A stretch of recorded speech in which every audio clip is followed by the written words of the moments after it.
Hello আসসালামু আলাইকুম দর্শক, আবারও ফিরে এলাম মজাদার আরেকটি সহজ মাছের রান্নার রেসিপি নিয়ে। আজকে আমি পাঙাশ মাছ রান্না করে দেখাবো। আমরা অনেকেই এই মাছটি খেতে চাই না একটু সামান্য পরিমাণ গন্ধর কারণে।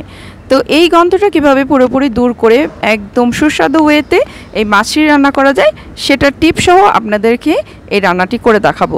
তো চলুন কথা না বাড়িয়ে রেসিপিটি শুরু করা যাক।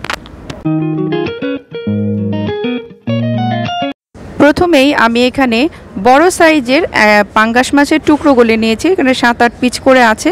তো এভাবে চাকা চাকা করে আমাদেরকে পিসগুলো কেটে নিতে হবে। এই পর্যায়ে আমাদের গন্ধটাকে দূর করার জন্য এক স্লাইস লেবু নিয়ে এই লেবুর রসটাকে পুরোটা মাছের মধ্যে এভাবে স্প্রেড করে দিতে হবে। তো আমি এটাকে জুসটা যতটুকু সম্ভব আমি বের করে নিলাম, নিয়ে ভালো মতো এটার সাথে একটু মাখিয়ে দিতে হবে যাতে মাছের গায়ে লেমন জুসটা ভালো মতো লাগে। আর এই লেমন জুসটা দেওয়ার পরে আমাকে কিন্তু 10 থেকে 15 মিনিট এটাকে অপেক্ষা করতে হবে। তো ম্যারিনেট করে আমি 10 থেকে 15 মিনিট পরে ফিরে আসছি। ফিরে এলাম 15 মিনিট পরে। এখন এটার মধ্যে পরিমাণ মতো লবণ আর 1 টেবিল চামচের মতো হলুদ গুঁড়ো দিয়ে মাছগুলোকে খুব ভালো মতো মাখিয়ে নিতে হবে। আর এই মাছগুলো মাখানোটা খুব জরুরি, কারণ আপনার গায়ে যদি এই মশলাগুলো ভালো মতো না মিশে তাহলে ভাজার সময় কিন্তু কড়াইতে আটকে যাওয়ার সম্ভাবনা আছে। তো আমি অন্য পাশে একটা ফ্রাই প্যানের ভিতরে এখানে পর্যাপ্ত পরিমাণ তেল নিয়ে নিচ্ছি। এটা ননস্টিক ফ্রাই প্যান। তেলটা আমার গরম হয়ে গেছে। এ পর্যায়ে আমি একে একে সবগুলো মাছ আমি এটার মধ্যে দিয়ে ভালো মতো গোল্ডেন ব্রাউন করে এপাশ ওপাশ করে ভেজে নিতে হবে।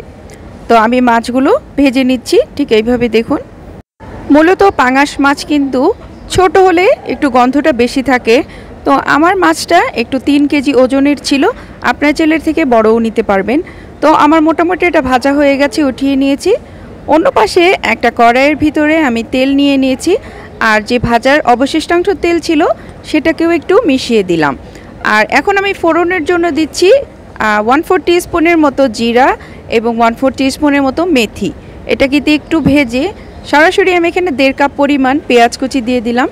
আর এই রান্নাতে আপনারা একটু পেঁয়াজটা বেশি দেওয়ার চেষ্টা করবেন, এতে গ্রেভিটা কিন্তু খুব ভালো হয় আর খেতেও অনেক মজা হয়। তো এটাকে ভালো মতো আমি একটু হালকা করে ভেজে নিচ্ছি। এই যে দেখুন ভাজা হয়ে গেছে। এ পর্যায়ে আমি এখানে একটা বড় সাইজের টমেটো আমি এখানে অ্যাড করে দিচ্ছি। আপনারা চাইলে কিন্তু এখানে টমেটোর পরিবর্তে আপনারা অন্যান্য সবজিও দিতে পারবেন, তবে আমি শুধু টমেটো দিলাম। আর যোগ করে দিচ্ছি 1 টেবিল চামচের মতো আদা বাটা এবং 1 টেবিল চামচের মতো রসুন বাটা। এটাকে দিয়ে একটু লবণ দিয়ে আমি ভালো মতো নেড়ে চেড়ে একটু কষিয়ে নিব। আর কষানোটা তরকারিতে যতটা কষাবেন এটা কিন্তু খেতে আরও বেশি ভালো হবে, আর রসুন পেঁয়াজের যে গন্ধগুলো থাকে সেটাও শেষ হয়ে যাবে। তো এই পর্যায়ে অল্প সামান্য পানি দিয়ে আমি মশলাটাকে ভালো মতো কষিয়ে নিচ্ছি যাতে নিচে পোড়া না লেগে যায়। এই পর্যায়ে আমি এখন গুঁড়ো মশলাগুলো অ্যাড করে দিব।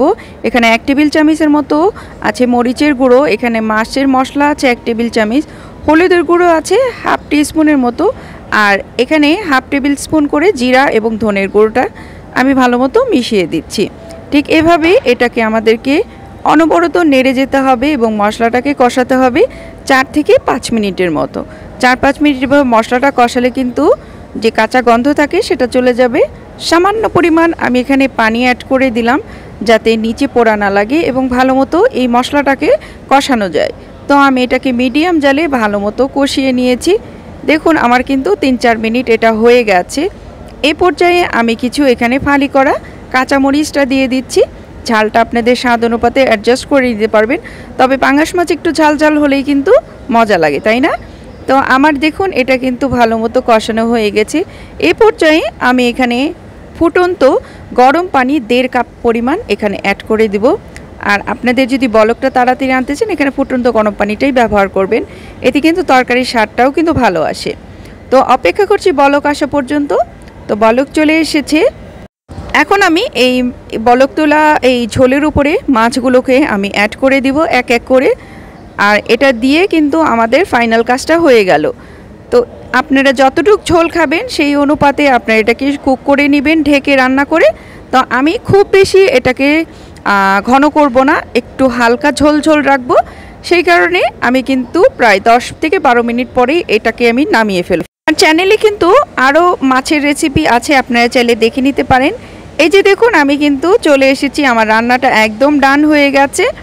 আর এর উপর দিয়ে আমি ফাইনালি এই ধনে পাতাগুলো ছিটিয়ে দিচ্ছি। এটা কিন্তু ফ্লেভারও সুন্দর হয় এবং খেতে অনেক ভালো লাগে। আমার রেসিপিটা যদি ভালো লাগে আমার ভিডিওতে অবশ্যই একটি লাইক দিবেন, এবং যারা আমার চ্যানেলে নতুন বন্ধু তারা আমার চ্যানেলটিকে সাবস্ক্রাইব করে আমার পাশেই থাকবেন। তো দেখা হচ্ছে নেক্সট ভিডিওতে। সে পর্যন্ত আল্লাহ আমাদের সবাইকে ভালো রাখুন। আল্লাহ হাফেজ।